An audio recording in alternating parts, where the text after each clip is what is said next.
Welcome to another riveting episode of Behind Breaking Bond. We've got a real special one for you today because joining us is Republican DA candidate Dan Simons.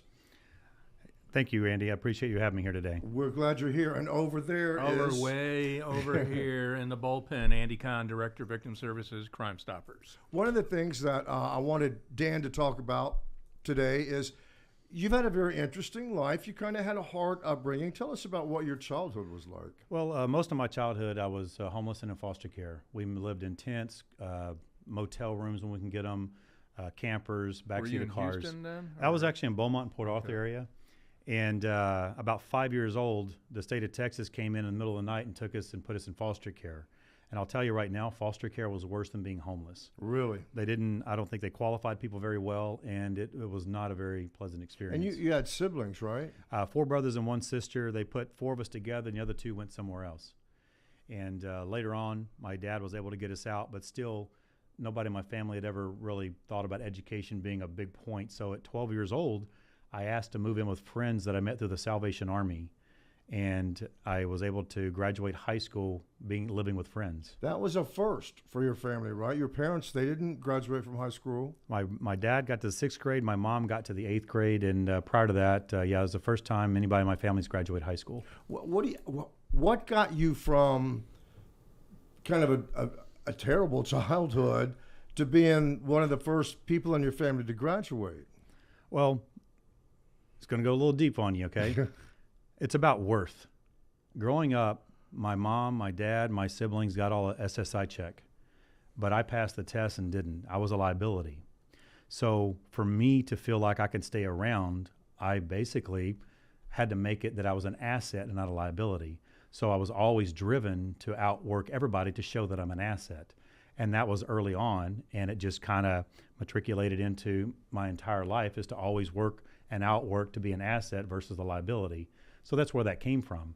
And going to high school, I mean, they said, look, you can't graduate. You come from this. You can't play sports. Well, I was an all-district quarterback, and I graduated number 4 in my class.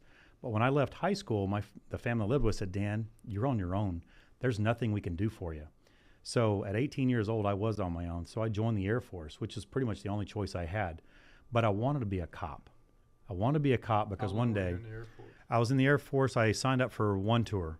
I wanted to be a cop for one specific reason. I wanted to be a state trooper and Texas Ranger one day.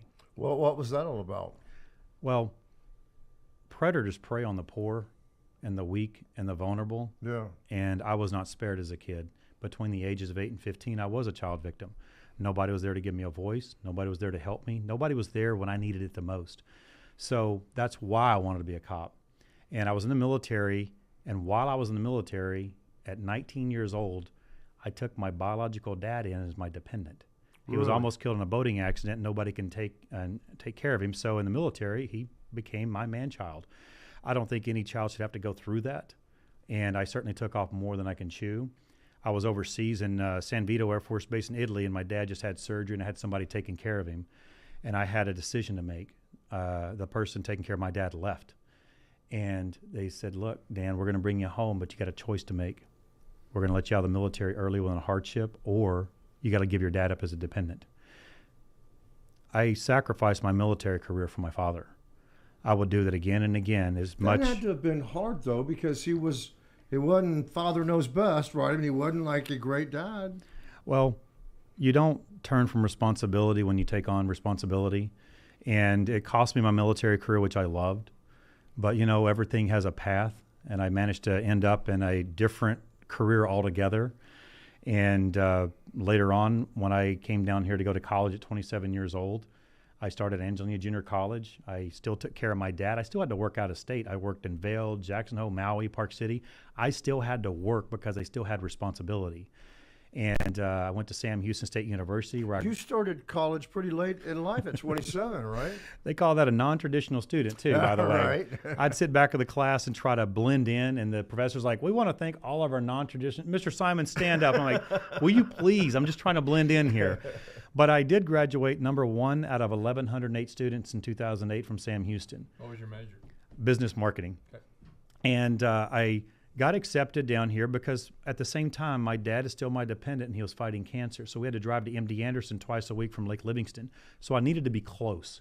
So I applied to University of Houston and Thurgood Marshall.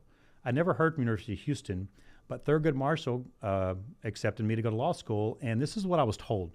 Dan, you can't go to Thurgood. You can't graduate from Thurgood. You can't pass the bar from Thurgood. You certainly can't get a good job. The two things that were not stripped from me as a child is my honor and my integrity, and you dance with those who brought you. Thurgood did give me an opportunity. I gladly went there, graduated magna cum laude, passed the bar on the first try, and now I'm running to be the first Thurgood Marshall, Texas Southern University District Attorney in Harris County history.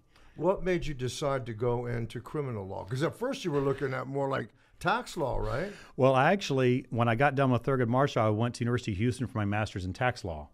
I was going to go a different way. I was going to buy a practice up in Cypress, and I applied to the DA's office as an intern just to get experience. And they gave me a call and said, Dan, we don't accept lawyers as interns, so we're going to put you in the other pile. So I get a call from the DA's office, October 2013, and they said, we want to interview you. I was like, sure, why not? So I went in there, interviewed him. It was a good interview. Second interview, just as good as the first. The third interview, though, was probably the most hostile interview I've ever been in. Really? You walk in, it's a horseshoe shape, 30 high-ranking DA officials. They put you in the middle and start bombarding you with questions. But let me back it up on what prosecutors usually look like going to the DA's office. I mean, kind of like my opponent, no knock on anybody that comes from privilege. Mom and dad paid for elementary, junior, and high school, paid for his college, paid for his law school. His first job was the DA's office. When I walked into that circle, I had 12 years of business experience, military experience, and a lifetime of adversity and hardship overcoming it. So I looked at and went in there with a little different eyes. By the time the interview was over with, I started interviewing them going, well, what do I get out of this? And they're like, the audacity of this guy. You should feel privileged to be here. As I'm walking out, the current judge, Aaron Burdett, was telling me, Dan, we'll be in touch in a few weeks or months. These things takes time. The DA's office called me the next day and offered me the job. And I said, I don't know if I want to work for you. She said, before you make that decision, come down here and shadow a court and see what you think. I went into court 11, Judge Bull's court, and within an hour, I turned down buying a law practice for $60,000 a year because when I walked in that courtroom, I didn't just see defendants. I saw people.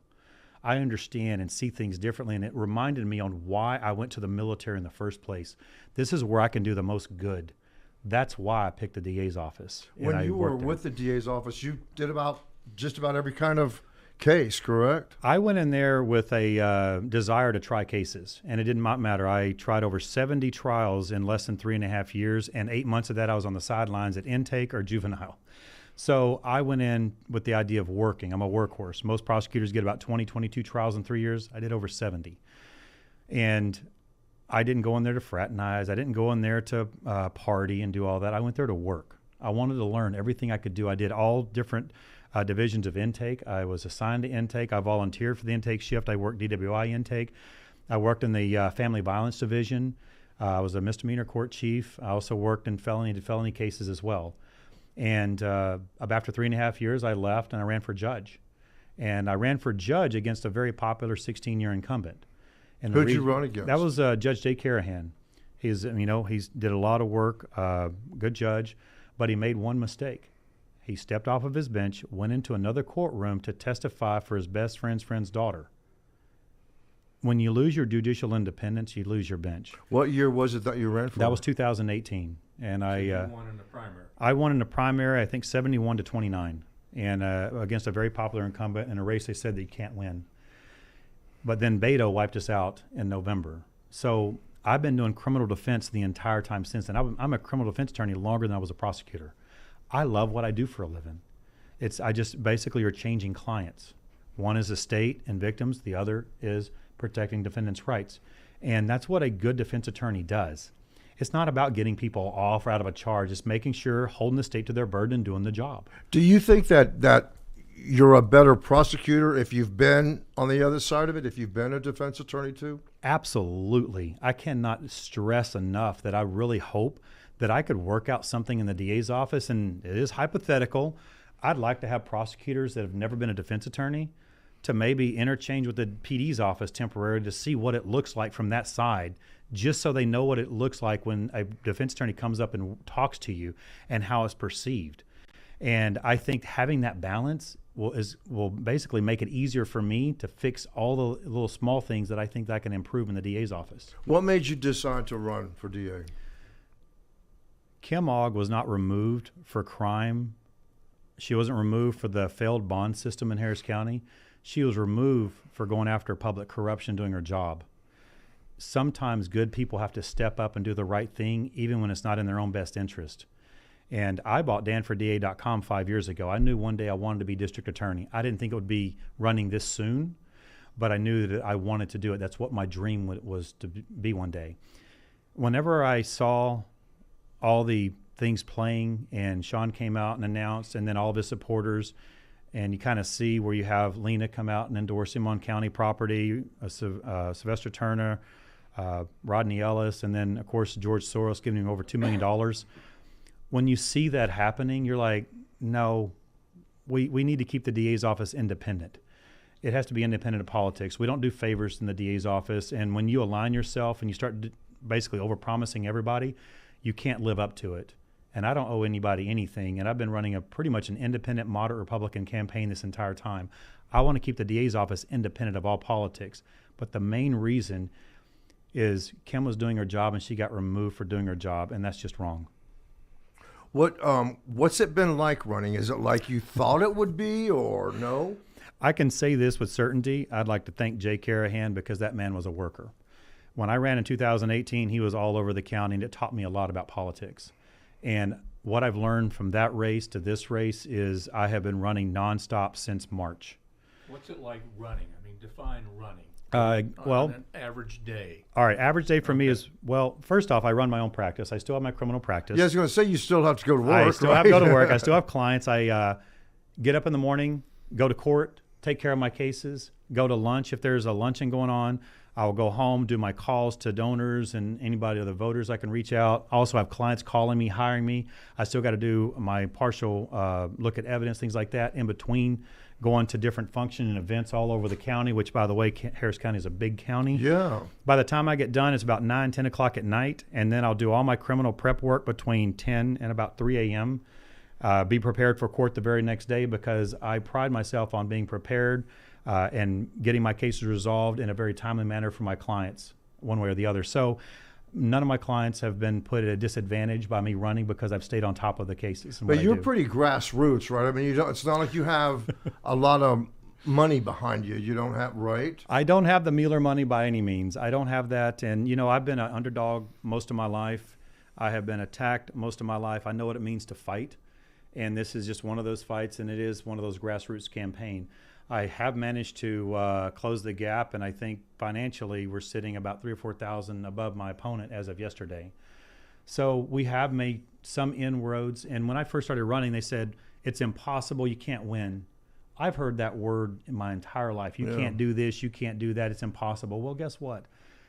I think this is a neck and neck race right now. And people see and realize that you can get a district attorney that's independent of all politics, that'll take the DA's office away from what it's looking like now, and just do the job of administering justice, seeking justice for victims, protecting defendants' rights, do what we can to fix the bonding issue so people feel safe. All I want to do is make Harris County a safer place for you to live, work, and play. What's the best thing about running? And then I'll follow it up. So what's the worst thing about running? What's it? The best thing is I'm meeting people that I never would have met before. It's not just the Republican Party. I'm basically reaching across all aisles. I've been to the Vietnamese community. I've been to several black churches. I've been in the Hispanic community. I've been all around Tomball, Baytown. It is putting me in front of so many people and just realizing that there are a lot of people that really care. What's the thing you hear the most from people? That Harris County is blue, that it's unwinnable, and that you can't win. And I said, you know what? About 8 years ago, it was red. And I bet people were telling everybody how red it was and it was unwinnable. So I think it's a purple county. And I think people and voters out there have their own mind. I'm not assuming I won. I'm not assuming that I have your vote. I'm out there earning your vote. So I think that Harris County is due for a really good change, because someone with my eyes can do real change to the justice system, not this fake justice reform change we've been seeing, and certainly not this fake bond reform we've been seeing. Well, we kind of, and I think Andy would agree with this because, I mean, as a reporter, as a news organization, I'm not political. I'm not telling anybody who to vote for. Same thing with Crime Stoppers. It's the nonpartisan, nonprofit. I mean, they don't want to do politics. But it was kind of weird because, in a way, we were thrust into it with the whole bond situation because basically, and again, this is not to say who's right and who's wrong, but you had Democratic judges come in.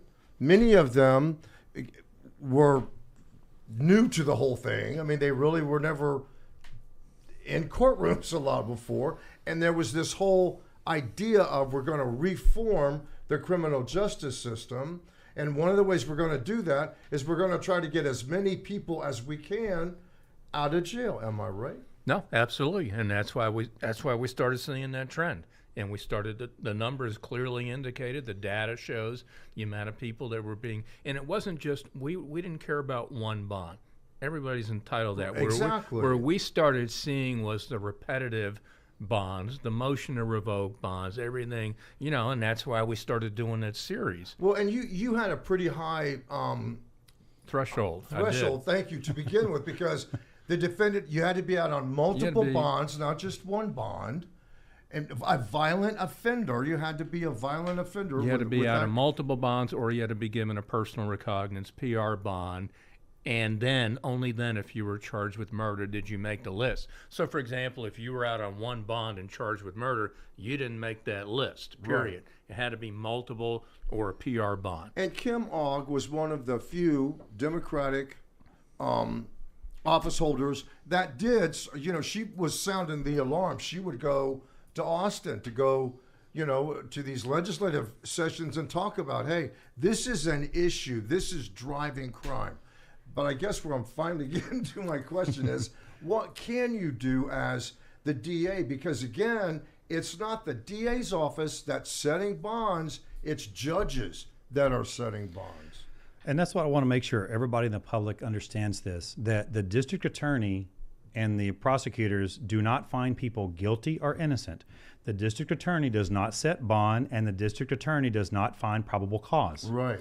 A judge defines probable cause and finds it, or finds no PC.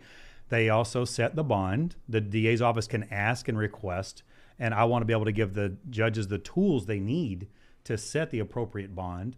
And as far as trial goes, it's either a judge, if it's before a judge, a bench trial, or a jury that decides guilt or innocence. That's right. So the DA's function really is about bringing the facts out, saying, this is the situation we have, here's the criminal history, here's why we believe the person's a flight risk, and there's factors we look at. But what happened a few years ago was the O'Donnell consent decree, and where the judges signed away their discretion.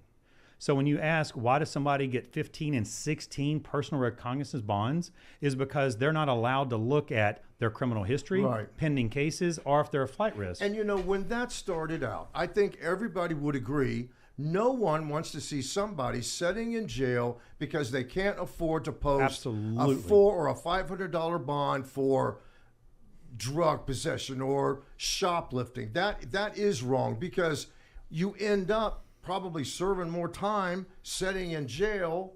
It doesn't even matter if you're guilty or not, right? I mean, that's what we were seeing in misdemeanor cases, and that thankfully went away. But then judges took it upon themselves to do it with felonies, right? There was no federal court order saying you have to do this. And we have to look at what's really going on. When you have people that are out on bond, and let's talk about TOP for a minute. My opponent is standing next to a TOP poster that says, empty the jails and end cash bonds. We've kind of had an experiment here in Harris County on what a cashless bond system looks like. It's zero accountability. They continue to pick up more cases, and then they graduate to felony in some of those cases. Right. So misdemeanor, and felony. Once you take away that accountability, there is a time and place to give a PR bond. Sure. I am all for that. Right. People that are not a flight risk, they're not a danger, let's do what we can. But for the people that are making crime a career, why don't we actually do our job? Because if you have a cashless bond system like they're trying to push here, you have two choices: lock them up or let them out. Yeah. And we see what happens when somebody doesn't live up to what they're supposed to for the Violates bonds. the When bond they conditions. violate all the different conditions, they just get another one or another Right. chance, another chance. So there's never a chance they're really locked up. And then I'll tell you when they really do, and this is when they actually lock somebody up. When they murder a pregnant girlfriend that they are accused of assaulting a few days before. Right. Now you get no bond. Really? Yes. Well, you know what? You're a little late to the party. Right. That was a preventable situation. And of course, I don't have the answer when it comes to misdemeanor court. But, and I hate to say this, but the people that do the right thing are almost stupid in a way, because if you don't, like if you've got a misdemeanor charge, you don't show up, nobody's going to come get you. Nothing's going to happen to you. And then you've got people that, well, I've got this misdemeanor conviction and I'm going to do everything I need to do with my probation, when you've got scores of other people that aren't doing anything and nothing happens to them. Well, there's one more flaw in this whole system, and it's this one. The fact that somebody's arrested for assault family member and they're bonded out, we're not communicating to the victim saying, hey, they made bond, watch out, this is their condition. If they come around, call the police, but just know that they're out. There are people that could probably be alive today had they given that notice, and we're not doing that. We're not doing anything to protect victims. We're doing everything we can to cater to people accused of a crime. Well, and Andy and I are working on a breaking bond today and you see this so many times where you've got a defendant who gets charged with domestic abuse, they get a low bond, they end up back in this person's life, and they kill them. And it's sad, but you see it happen over and over again. I'm going to give you an example of what's kind of upside down. And this is a case that I had as a defense attorney. I had a mom and dad call me to hire me for their son. He let a homeless guy stay in his house one night, and the guy refused to leave, so he called the cops 5 times. Every time the cops would come, remove the person from the home, but the 5th time was different. My client lives in not the best area. Garage door doesn't close. He's got a refrigerator blocking the door to the kitchen. He's got a hole in the wall that's just a board holding it, blocking the hole. The guy breaks into the house, comes into the kitchen, and he's like, what are you doing here? And it's like 10 o'clock at night. He goes, I just want to get my stuff out of the room. And my client's like, there's nothing in there. So he says, go get what you think you left in there. The guy goes into the room and emerges with a tomahawk hatchet. Swings at my client, cuts him across here, swings into the wall. My client backs up, pushes a roller chair down the hall, goes to the corner, grabs his .22 rifle and shoots it out of his hand. Shoots the hatchet out of his hand. Whoa. The guy then reaches down with the other hand and shoots the arm. At this point, threat's neutralized. They take my client takes the guy to the front door, calls 911 to the police. They get there. Guess who gets arrested for defending themselves in their own home? That's terrible. But that's not the worst part. The worst part is you would think that common sense would prevail once prosecutors see this, that, hey, this needs to be dismissed. Right. I couldn't even get it dismissed. I had to go to the grand jury to get it no billed. Well, we're about to run out of time. Yeah, and sorry. real quickly, I want to give you an opportunity to tell the folks out there why they You should got a vote 1 for minute you on commercial. November 5th. There you go. Free of charge. Well, I can tell you this, that as Harris County District Attorney, I will protect everybody in Harris County. My goal is to keep an independent district attorney's office doesn't owe or plays favors to anyone. We need to do everything we can to make our community safe. We need to do everything we can to protect your businesses, your family, and we can do that by just starting with the basics, having an independent district attorney that is going to represent everybody equally and fairly, not just one party and not one elite group. If you give me the opportunity, I will deliver a safer Harris County. Thank you so much for joining us, Now, Stan. we've also asked, again. Sean Tier, who Andy and I both know and have done stories with. Yeah, we've reached out to Sean Tier. We want him to come on as well and tell voters why they should vote for him. Again, we are not here to tell anybody who to vote for. We're an equal opportunity offender. There you go. We sure are. And there's one more thing just to say one more time, if that's Go right okay. ahead. I'm Dan Simons. I'm running to be the next Harris County District Attorney. Vote DA Dan. Help me out. I can give you a better community. Give me an opportunity, and I won't let you down. Thanks for joining us, Dan. You bet. Hey, thank you. I want to thank everybody out there for watching us, and remember to be kind to yourself and everyone else. Thank you. Bye.